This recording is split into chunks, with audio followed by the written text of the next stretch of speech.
Hi friends! So tonight I'm making a really healthy, really yummy dinner, and I just wanted to show you guys because a lot of people don't know the best way to make artichoke, because I feel like this is not like a vegetable that you go to the store and you grab. This is probably like the last thing you would grab. So I wanted to come on here and show you how I make them, because this personally is like one of my favorite vegetables ever, and it's so delicious. I could eat these every day. So I just wanted to show you how I personally make them. So first, this all is for me. Marcus does not like artichokes, so I'm gonna make this exactly how I want it. So on the stem, you're gonna peel off like the little pieces that are on here, and then you're just gonna cut the bottom, because the stem is something that you can eat. And then I'm gonna, I don't know, I can't see my cutting board. I think you can see it. I'm gonna take a peeler and just peel all around it, because obviously like that's not okay to eat because there's like dirt and stuff on it. So I'm just gonna do this. Another thing, I kind of cheat the system. For a long time I looked at recipes on like the best way to make them, and something you can do is every step that I'm telling you to do in between, you can dunk this whole thing in lemon water, and that just causes it from getting brown, because it's like an apple, like when it gets exposed to air. But I bake it in a pan, so it's gonna get brown anyway, so I don't really care about that step. So I just peel this really good so it's nice and clean. And something that I'm not gonna do, because I'm not like trying to present this in like a really fancy way, but if you were like doing this for like a dinner party or something, what you could do is clip off the pointy parts of the artichoke. Can't see what I'm doing. And it looks super clean and pretty when you do that. I'll just do one side so I can show you. But like, this is definitely like, if you were doing a party, this is how you would want to do it, just because it looks super cute. I don't know why. Also, these things are super pokey. But see, that's when it's cut. This is when it's not. So that side obviously looks better. So not doing that, because you just eat the bottoms of artichokes when you bake them like this. Next, this knife isn't sharp enough.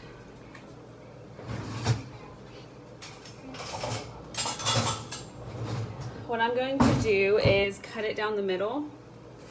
I need to secure my cutting board because it's kind of hard to cut through it. Little tip, if you're afraid of your cutting board moving, just put a towel under it. Okay. So I'm gonna try and perfectly cut it in the middle, long ways. Marcus usually does this part for me. I did it. So this is what you have. It's open like this. So if you've never eaten an artichoke and now I've inspired you to want to eat them, this part, I hope y'all can see it. Let me move my phone so we're in the light.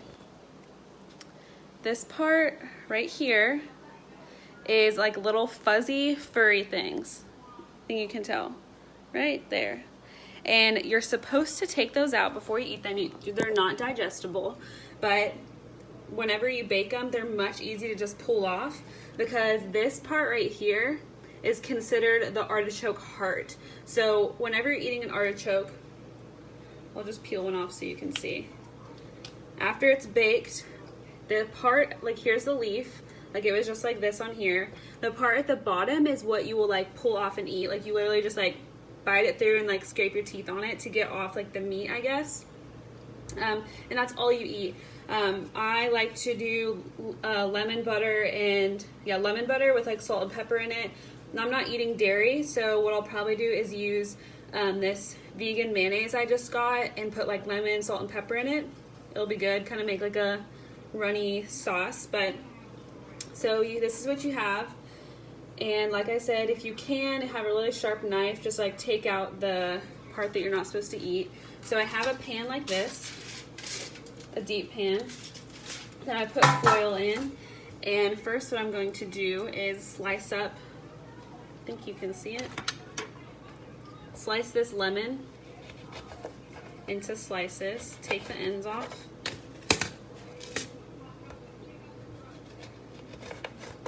They didn't have any fresh rosemary at Walmart just now, so I bought some dried rosemary, but I usually use fresh rosemary.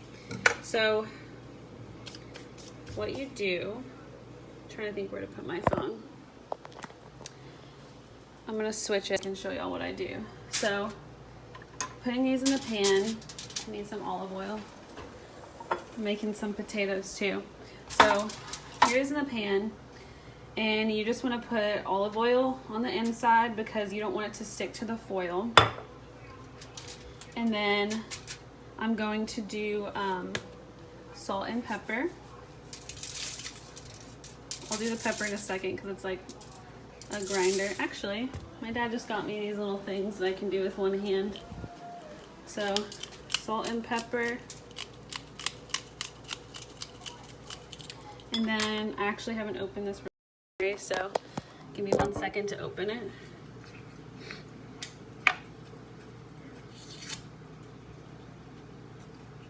I just got some organic crushed rosemary.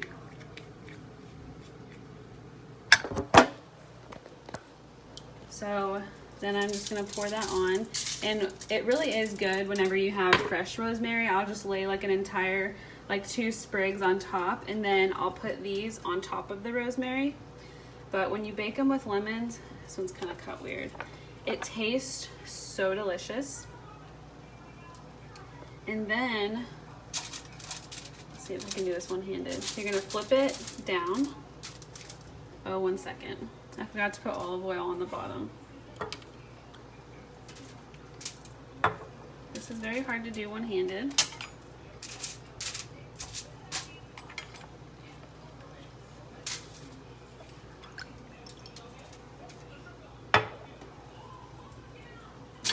Okay, now same thing to the outside, just some olive oil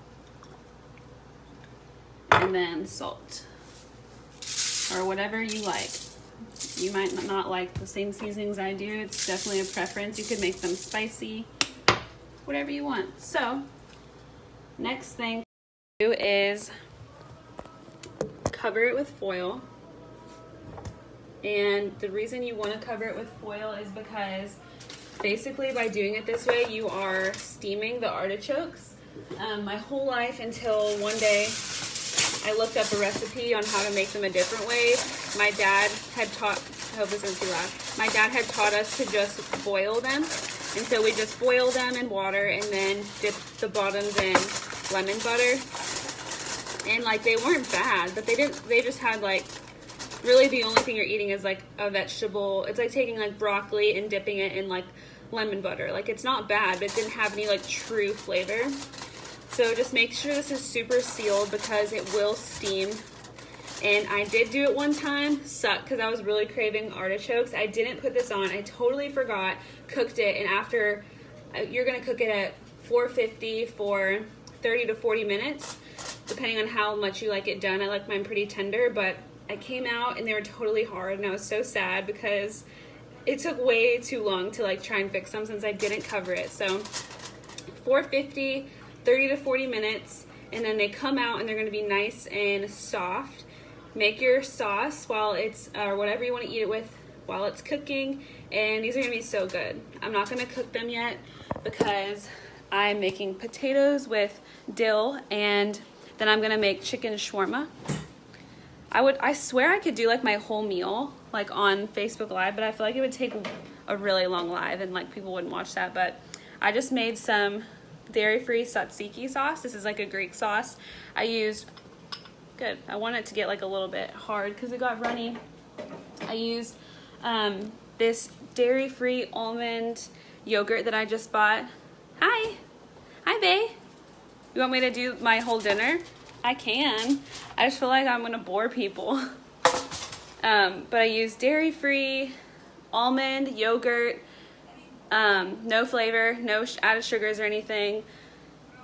Chopped up dill, cucumber that I squeezed the water out so it's not super runny, and then salt, pepper, lemon. So I'm gonna put that on top of my chicken. Okay, I will. I'll keep going. These people are gonna be confused when they get on at making chicken. So, chicken shawarma. It is a Middle Eastern thing. I had it a long time ago when my dad and I catered for this Israeli lady, and she had this really cool grill, and we made the most delicious chicken ever, and since then I've been obsessed with chicken shawarma, since chicken's really the only meat I eat unless I'm eating In-N-Out protein style cheese or burgers with no cheese. Chicken's the really only thing I eat, so I want to try and make it fun because I don't know about you, but I get tired of chicken flavor.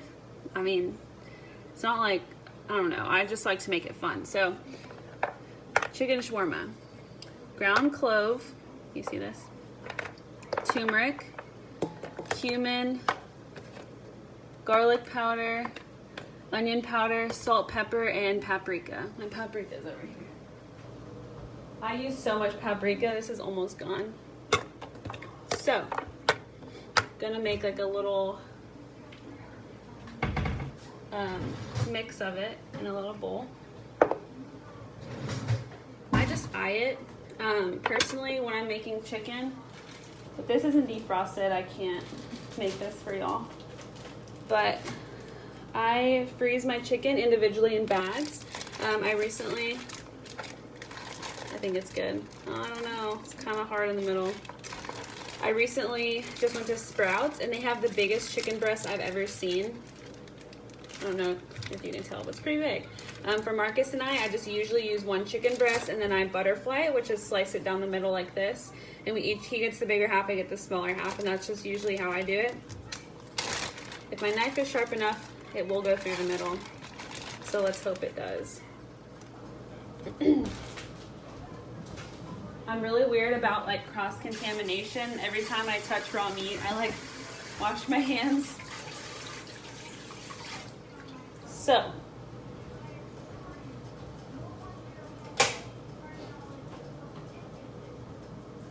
think y'all can see the chicken. So first, I'm gonna make my little mixture. Can y'all see this? Salt. Salt and pepper goes on everything you'll ever make.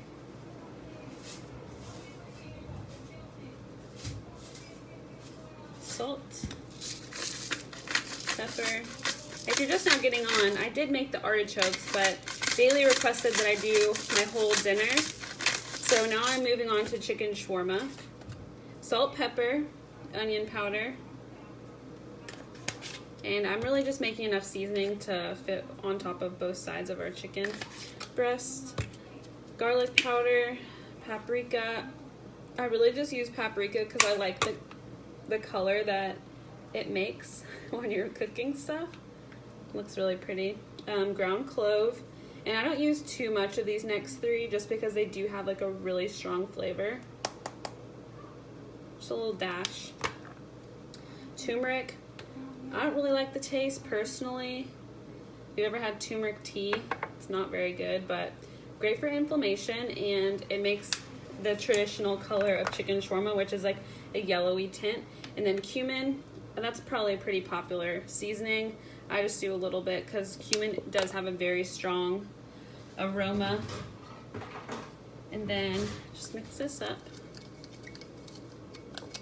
And when I make this little mixture, it literally just smells exactly how chicken shawarma smells. You see it? I don't know the best way for you guys to see the color. You'll see on the chicken. So I'm gonna attempt to slice through my semi-frozen chicken breast. So, can y'all see the cutting board? Butterflying. You're going to put your chicken breast flat. You're going to put your palm on it, and then you're slicing this way. Go slow and go back and forth with your knife like this. The reason I always butterfly my chicken is because when you're cooking a chicken breast this large, it's very, very easy to overcook it or undercook it, because this side is really big and this side's really small. So this side's gonna be done before this side. So what happens usually is that this side is underdone and this side is perfect. And if that ever happens, you can always just pop your chicken in the microwave for a few seconds. But I like to cut off the fat on the side. I just think it looks gross, so I cut it off. Okay. Hope this isn't too hard. going. Be very careful that you don't cut yourself when you butterfly a chicken. Did it. So after you do that, you will have 2 perfectly thin breasts. So put this knife away. Wash my hands again, 1 second. Spilled my soap.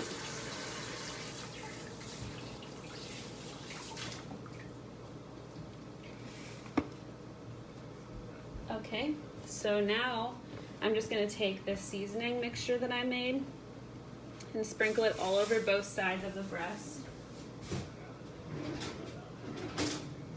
For being a chef, I really don't like to get messy. At least I try not to. Hopefully this is enough. But just, you want to really cover it to give it that really good chicken shawarma flavor. And with this chicken, I had made that tzatziki sauce that I showed you guys in the fridge, which will be very good because I personally really like sauce with everything I eat, or else I just get bored. So just putting the seasoning on both sides. And another tip with cooking chicken, it's okay to let it sit out and get to room temperature because then it cooks more evenly whenever you're cooking it on the stove. And when I cook it on the stove, I'll just do like coconut oil or olive oil, and I'll cook one side until I see like the white cooked chicken on the entire outline of the chicken breast. And that way it's usually crispy at that point. I'll flip it and the other side does not need as much time.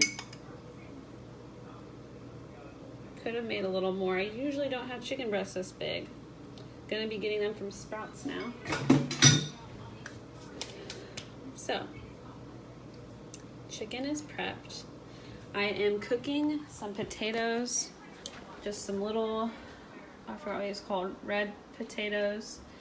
And what I'm going to do afterwards, these are probably cooked. I'll just keep going, y'all. I'll just keep doing this. Drain them real quick. People always ask me for recipes. I just like feel like I have to like do it where I like edit the video and like make it super professional looking, or people will get bored. But I mean, once I post this, you guys can obviously like fast forward.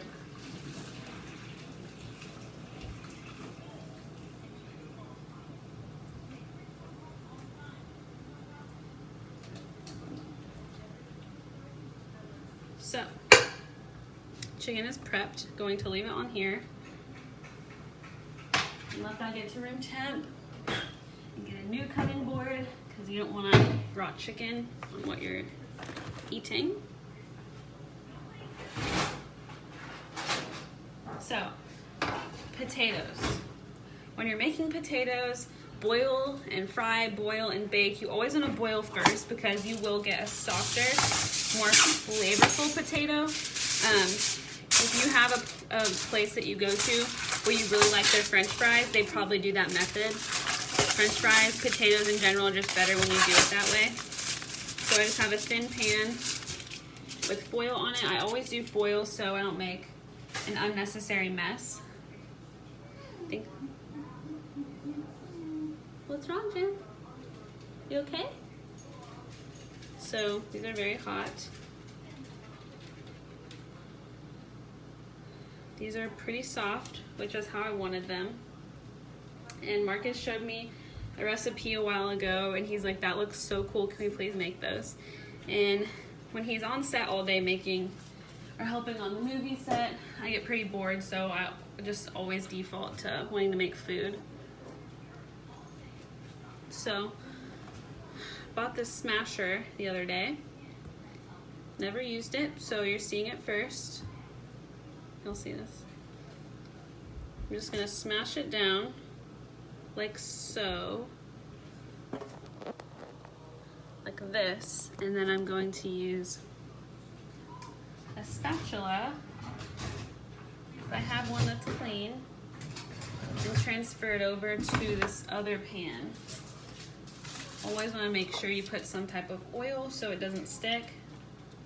Olive oil and coconut oil are like my favorites.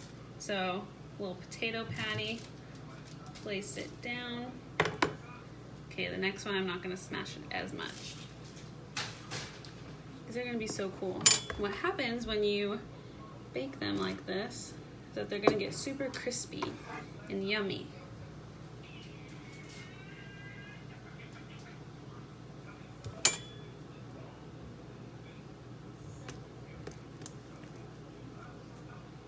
Okay, there's a new tip. If you make this recipe, don't smash it as fast because it breaks up.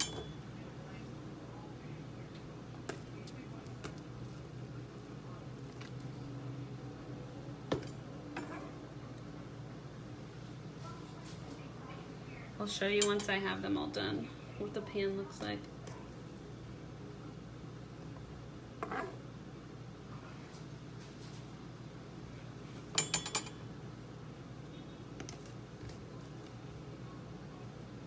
And the more oil you add, the crispier potatoes will get.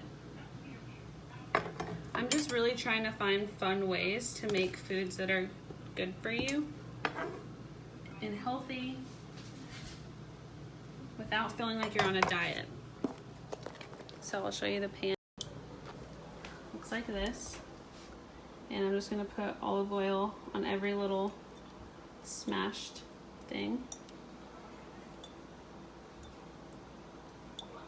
And then I'm gonna do salt and pepper.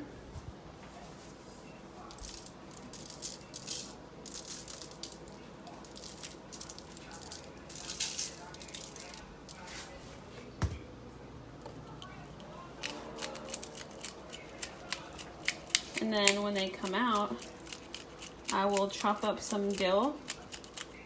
Maybe I'll have a little sour cream. I really don't have dairy, if any at all. So I might put a little like dollop of sour cream on top once they're crispy, and then sprinkle some dill on top of it. And I'll probably cook these at like 350 degrees until I just look in and they look crispy, because they're already cooked. I just really want them to get crisp. What time is it? I guess I should start baking the artichoke. So when it comes to planning your meal, something that I've acquired is making sure everything is done at the same time. It's not easy, but you learn with practice. So I'm starting with the artichokes since they take the longest out of anything. The chicken takes the least amount of time, and then the potatoes all just need to crisp up. So they might take like 10, 20 minutes.